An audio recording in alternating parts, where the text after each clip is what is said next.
Hello, welcome to my channel.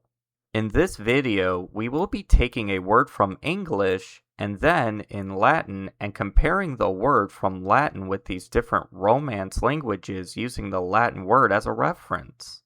To see the differences in the word from these Romance languages with the word from Latin. I won't be covering every single Romance language, but let's take a look at a few and compare them with one word from Latin. Thank you so much for visiting my channel. Please like this video and subscribe to my channel, and let's get started with the video. For today's video, here we have the English word water. Let's start by taking a look at the word in Latin. Here in Latin it is aqua. Now, let's take this word and compare it to the other languages. Here, I will be using every language's definite articles, so we can see more differences other than spelling of the word in these languages. Now, I won't be including any plural forms in this video because I don't want to make this video too long. I think just using the singular forms explains the word well enough. Alright, let's get started.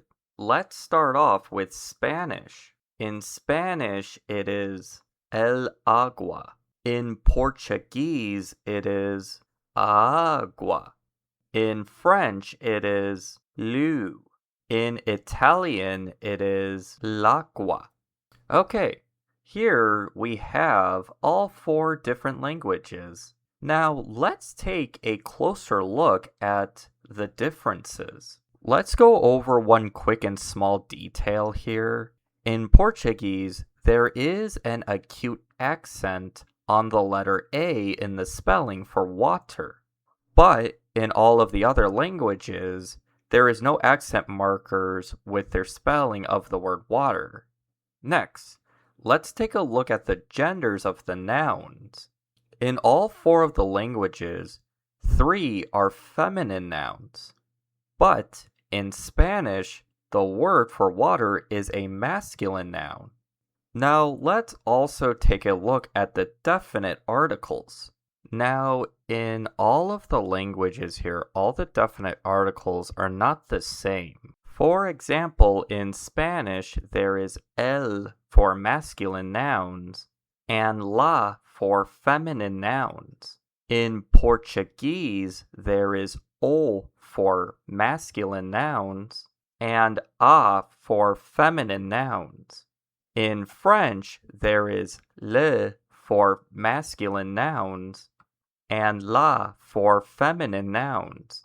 In Italian, now there are more definite articles in the Italian grammar. However, I'm not going to go over every single one of them. For an example, there is il and lo for masculine nouns and la for feminine nouns.